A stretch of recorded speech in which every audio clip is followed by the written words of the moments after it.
What do you think of when you hear the word ritual? A church service, perhaps, or holiday celebrations, or maybe even Sunday dinner with the family? We can all think of various rituals we have in our lives.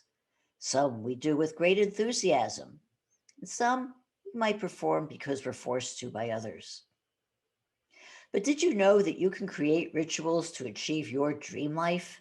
Rachel S. Heslin believes that rituals can help us achieve clarity and make us more productive. She's the author of the book Navigating Life: Eight Different Strategies to Guide Your Way. And she talks about the importance of rituals in her book, Rituals of Release: How to Make Room for Your New Life. Welcome to the Dream Power Show, Rachel.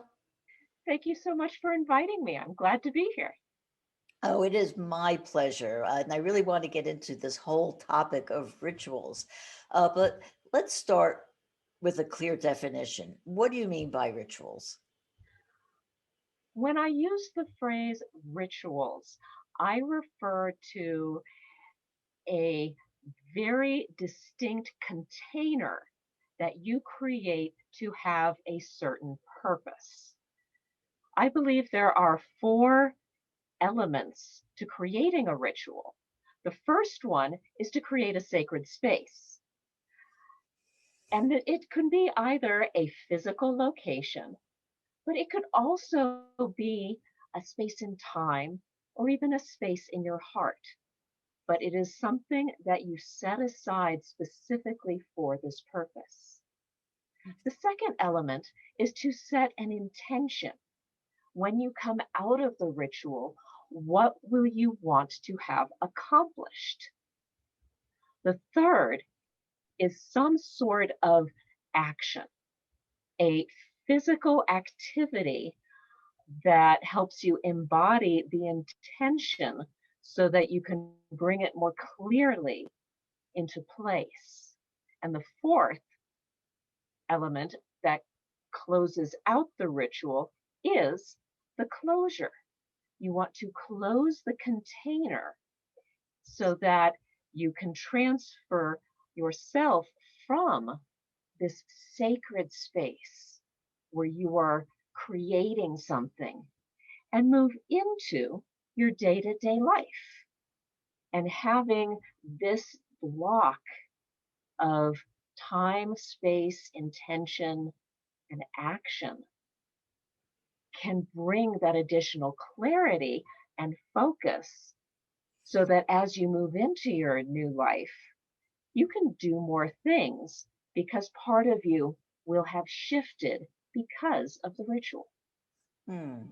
So let's go into a bit more detail about how doing a ritual can help you improve your life. The biggest part is getting rid of all of the stuff around you, even for that temporary time. We are bombarded by so much information, so many things that we need to do, so many ideas constantly being pulled in all of these directions. By creating that container, you can give yourself permission to let go of everything else so you can focus and truly embody and become connected with what's inside you, what's actually going on, so that you can listen, so that you can feel, so that you can experience outside of all of the chaos on a deeper level so that it has a greater impact. Mm. Okay, so let's dive deeper into the elements of a ritual. So you say the first one is having a sacred space. Uh, do you is this space something that is like just totally dedicated to one ritual, or can you use it for many rituals, or how does that work? It depends on the person and the purpose. Several people find it useful to create a physical space that contains physical objects that help trigger their connection with something larger than themselves, with timelessness with something sacred. And having that place helps activate who they need to be in that moment to perform any number of different types of rituals. At the same time, it's also possible to have different spaces for different types of things. I have mentioned that, uh, or actually, you had mentioned about how rituals can help you be more productive and more successful. You can turn your office space into a sacred space by closing off the outside influences and saying, this is my space, this is my time. You can set aside a certain block of time for rituals.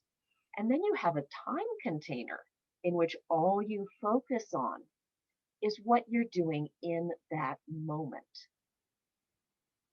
So it can shift depending on your like I said, the person and the purpose. Mm. Well, I know that a lot of times when we start to, create a new habit or a ritual, like you say, it's easy to get distracted.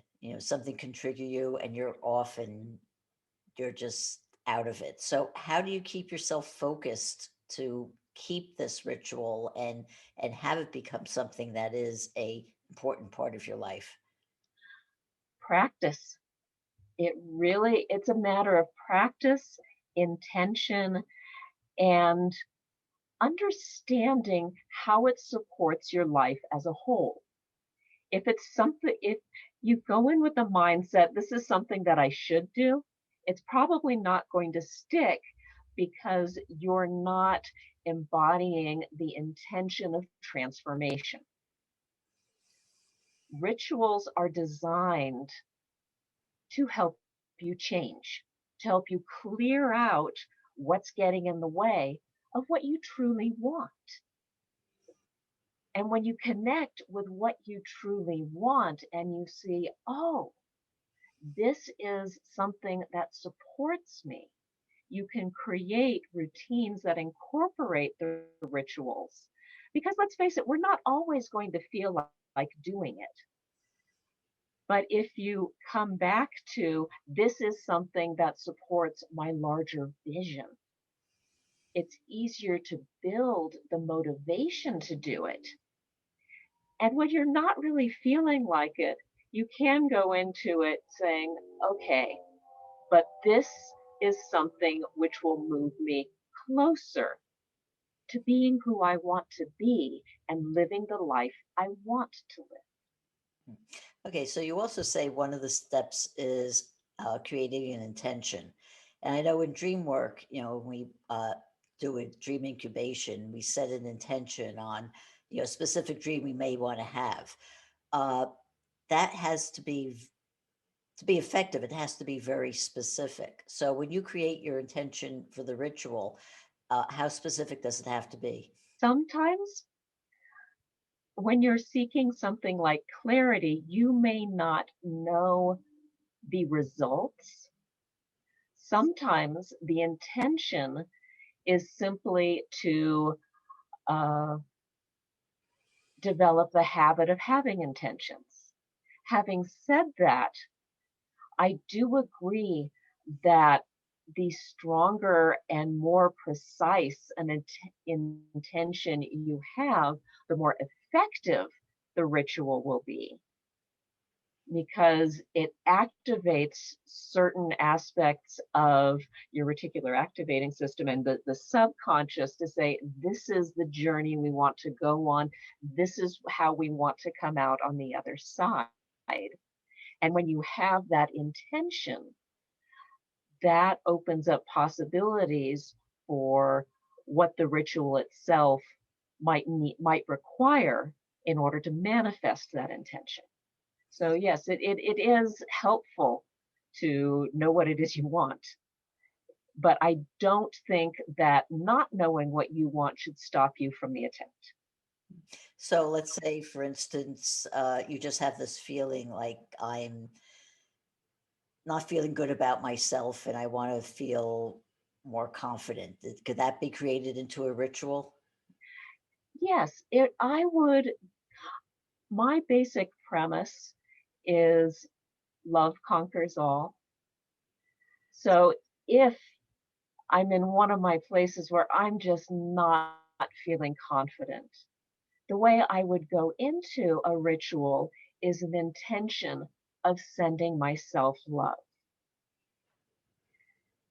where, just to give an example, I will set aside a time to write a letter to those parts of myself that are feeling insecure and just let them know that they are loved, they are lovable, they are not alone, and it's okay. And that can be a ritual in and of itself of setting aside that space, having the intention to feel more confident and better about myself, writing out that letter to myself, and then setting aside the letter, and then closing out with gratitude and breathing before moving back into the outside world. Rachel, you say that one of the uh, benefits of doing a ritual is getting a release. So, can you go into what a release means in terms of these rituals? Something that I am personally very interested in is the way that we take on other people's stuff. We all know about those type of uh, shoulds where people ask us to do something. It's like, well, I don't know, you have a choice, yes or no. But we also have to be careful about the things that we take on without knowing it, which are the what I call hidden shoulds, values, goals, things that aren't really ours. Having a ritual to determine what isn't really ours to do can help us let go of the flotsam and jetsam that are getting in the way of our true contribution. Now, I make a strong distinction between release versus rejection. The problem with the concept of rejection is it's a pushing away and it is a condemnation. And the reason it's a problem is because something that may not really be good for you may be perfect for somebody else. In addition, something that doesn't work for you right now in this moment may have been really good in the past, or maybe something that you'll want to pursue in the future. So we don't want to reject it or label it as bad, but rather release it, let go of it from our present moment so that we can be more clearly focused on what is before us right now. How can people find out more about you and your work? Well, my company is the fullness of your power. I love helping people embrace their true selves so that they can live happier, more successful, and more deeply fulfilling lives. My website has several resources. It's thefullnessofyourpower.com, and you can reach me through there. And I'd love to hear from you. We've been speaking with Rachel S. Heslin all about rituals.